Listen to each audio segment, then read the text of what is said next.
Waalaikumsalam warahmatullahi wabarakatuh. Kami dari kelompok 2 akan mempresentasikan hasil kerja kelompok kami. Pertama-tama, perkenalkan nama saya Sarita sebagai moderator. Perkenalkan, nama saya Sisil Kaya. Di sini saya sebagai pembaca materi. Perkenalkan, nama saya Luki. Saya di sini sebagai pembaca. Perkenalkan, nama saya Kusumento. Saya di sini pembaca.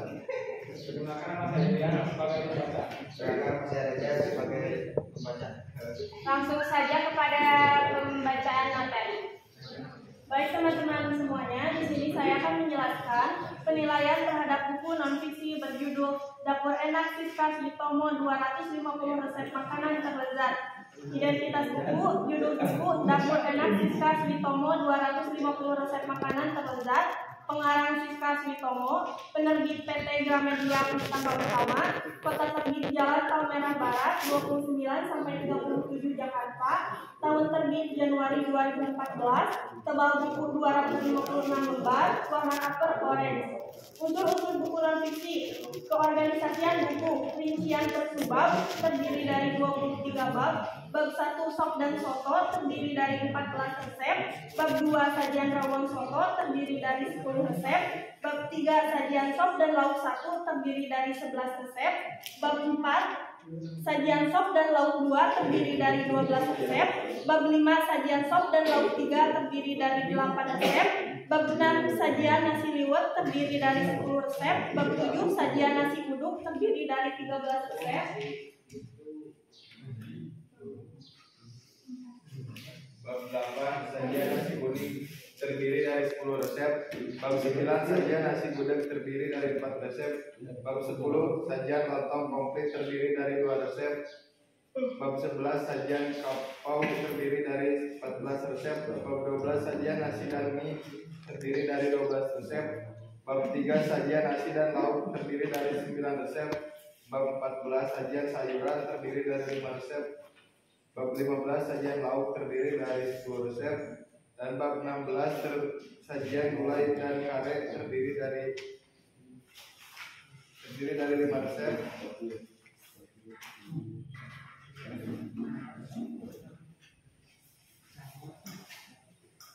Bab 17 sajian foto dan pepes terdiri dari 5 resep. Bab 18 ringan terdiri dari 5 resep. Bab 19 sajian gelas Solo terdiri dari 10 resep. Bab 20 sate terdiri dari 6 resep. Bab 21 sop lodeh sayur terdiri dari 10 resep. Bab 22 sayur lodeh terdiri dari 6 resep. Bab 23 sajian sambal terdiri dari 30 resep.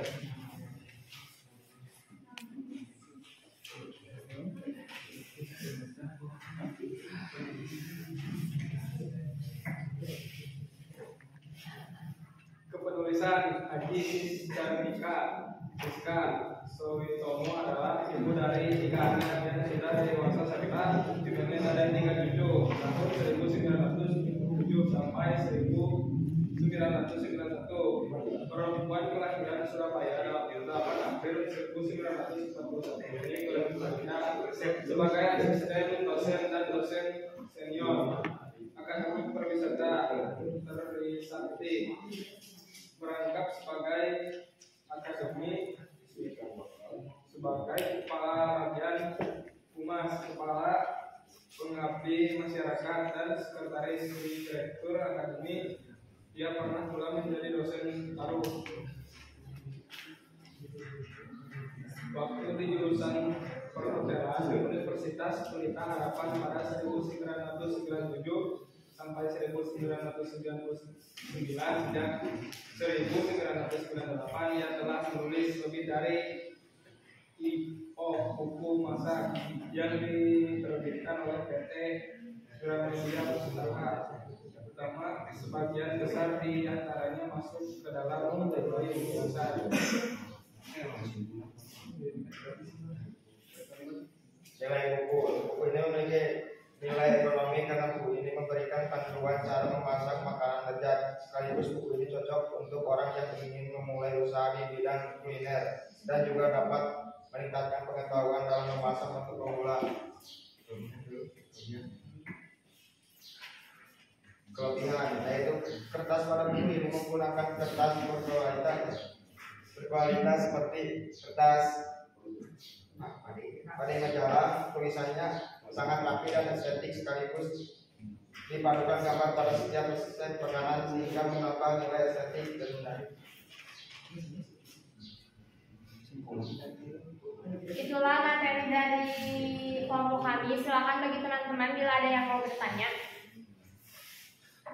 Yang disajikan adalah buku non fiksi, jadi bukan hasil imajinasi, melainkan hasil percobaan atau penelitian. Dan ini bisa dipraktikkan dalam kehidupan sehari-hari. Silahkan teman-teman.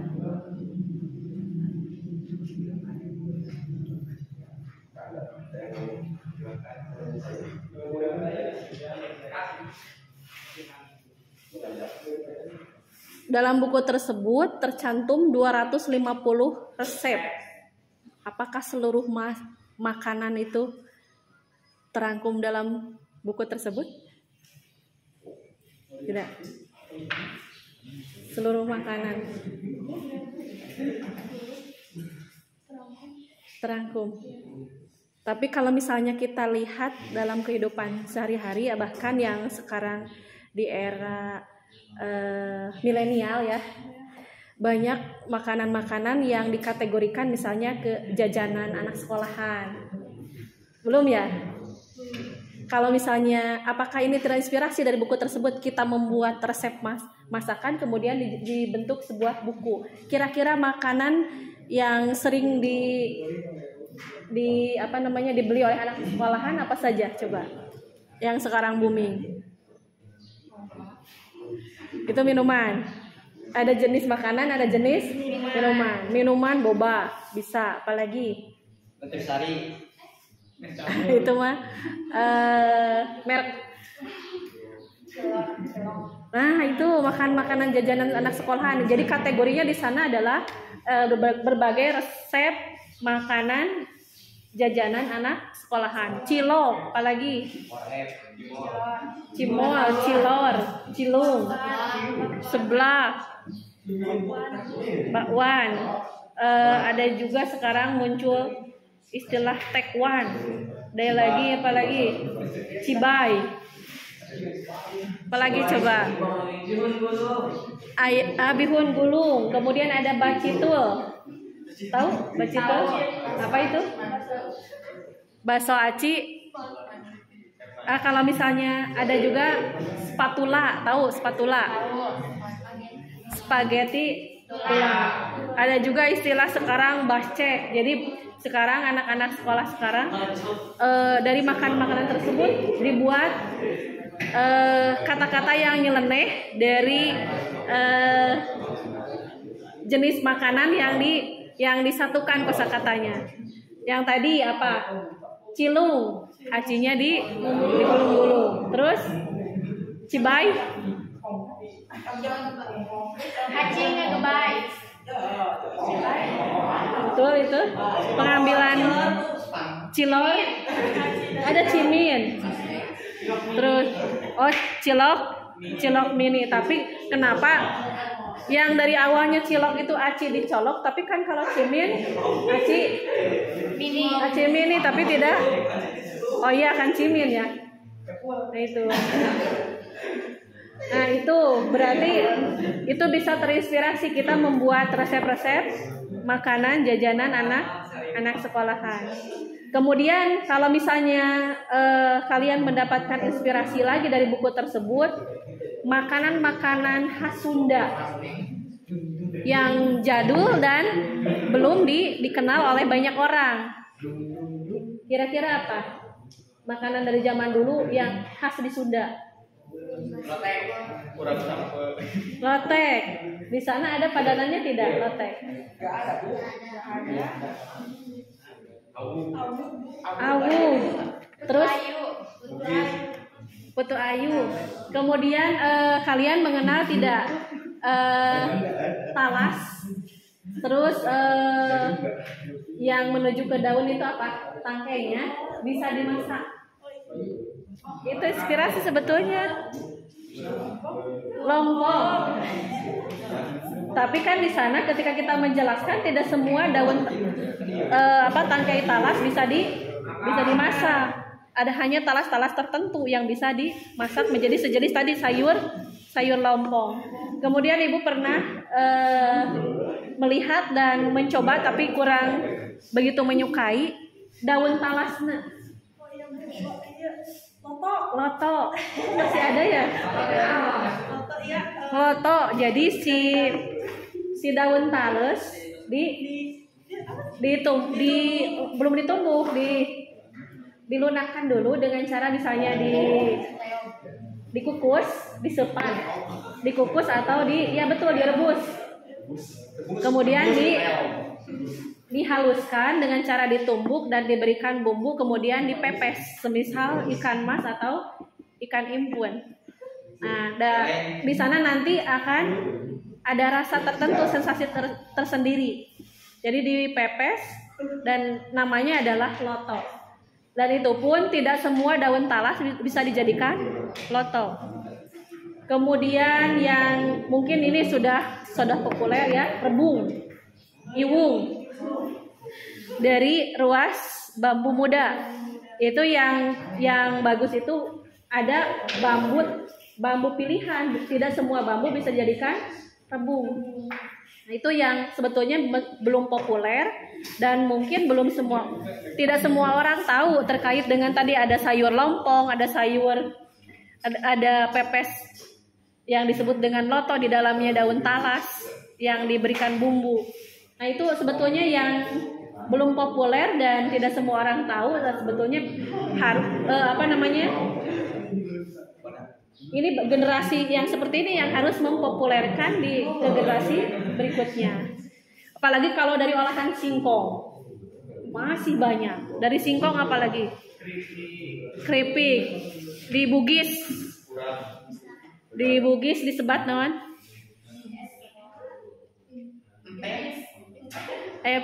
Pipis. Ada pipis, ada yang menyebutkan pakai cerot. Apalagi misro. Misro pakai cerot sareng pipis itu sama, itu pengolahannya sama. Kenapa bisa berbeda namanya? Oh, yang digoreng itu namanya apa? Oh, yang digoreng misro. Yang dibungkus pipis. Mungkin dari pepes ya. Agar tidak sama dengan pepes ikan, mungkin diganti dengan istilah pipis. Itu keberagaman tradisi lisan di masyarakat terkait dengan beragam makanan. Kemudian dari sekian orang yang ada di ruangan ini, semua bisa masak? Masak air. Masak air saja. Nah, kira-kira pasakan yang tersulit apa yang pernah dilakukan? Rendang. Tapi sebetulnya itu rendang sekarang karena sudah ada bumbu tidak sulit ya. Hanya prosesnya saja. Rendang apa yang sulit?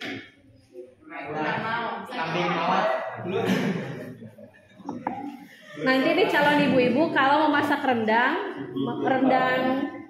sapi tuh atau daging merah, sejenis daging merah yang mudah untuk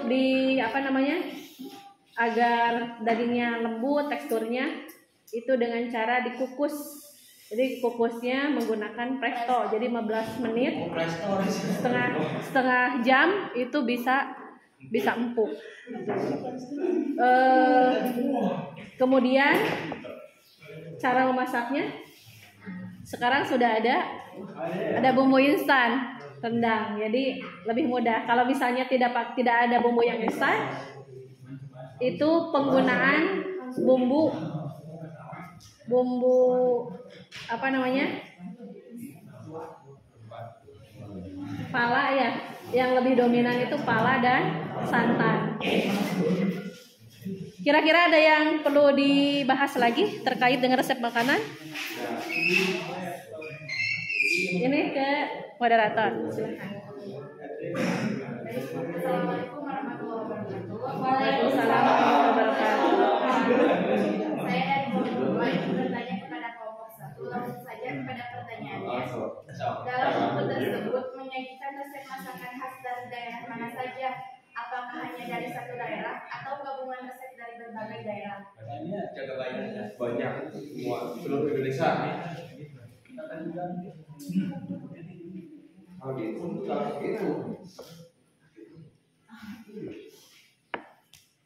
Dari daerah Indonesia saja.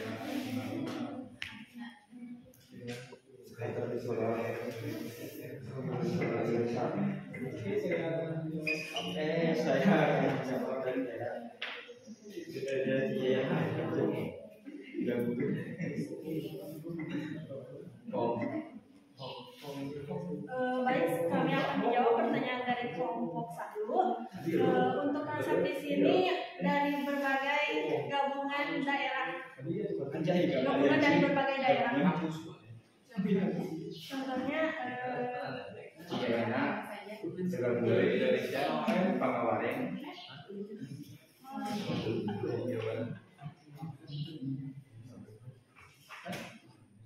contohnya nasi uduk. Nasi uduk berasal dari daerah Jawa Barat.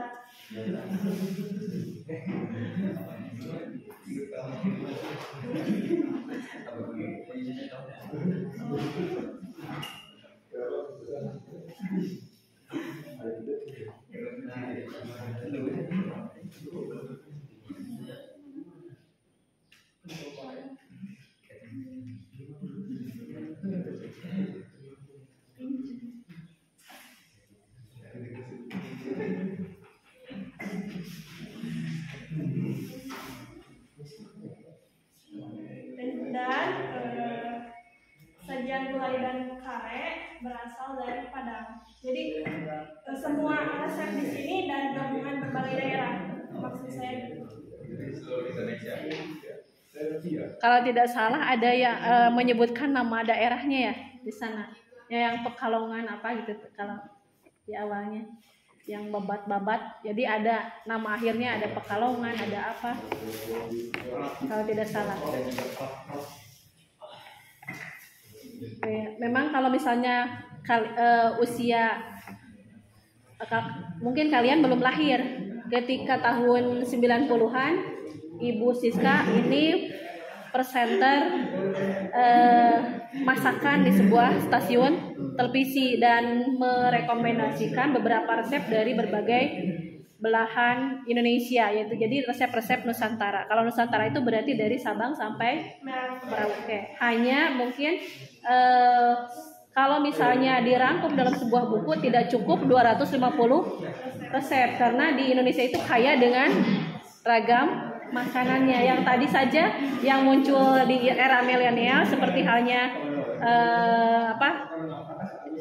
yang dari pakai kerupuk tuh seblak itu sebetulnya makanan jadul, hanya populernya di zaman sekarang. Kemudian ada juga di Garut sekarang membuat varian rasa yang istilahnya agar menarik minat pembeli. Misalnya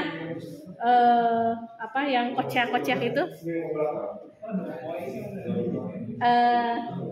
cipak kocak kalau tidak salah. Cipak kocak di Garut itu terkenal karena rasanya yang sangat pedas tuh. Baik, ada lagi. Kemudian dari varian bakso ya. Sekarang orang-orang berinovasi dengan cara membuat berbagai bentuk bakso.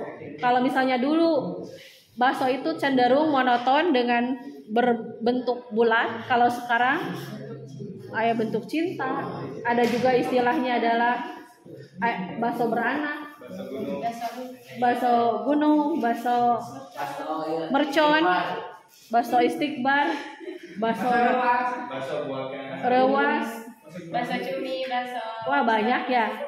Nah kiranya misalnya yang itu yang aneh, kemungkinan orang bakal bergidik kalau misalnya diberikan label bakso tikus atau bakso celeng. Nah, jadi hanya orang-orang tertentu mungkin yang masuk. Kalau misalnya pasarannya di daerah kita cenderung tidak akan laku. Kalau misalnya dari segi nama penamaannya tidak halal atau yang nyeleneh, yang tadi kalaupun misalnya di dalamnya bukan tikus. Itu dari beragam isi buku yang disampaikan, mudah-mudahan menjadi inspirasi kalian nanti ketika misalnya sambil melanjutkan kuliah atau misalnya ada yang terjun ke masyarakat, bisa dijadikan sumber inspirasi dalam hal berwirausaha, ya.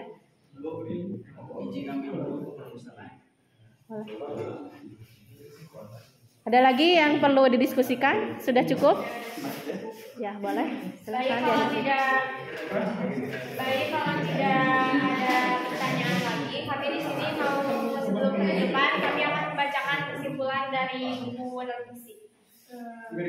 Untuk kesimpulannya, dengan adanya buku ini dapat mempermudah dalam memasak makanan yang lezat dan terdapat banyak resep makanan sehingga menu makanan tidak membosankan, sekaligus dapat meningkatkan wawasan pengetahuan dalam memasak.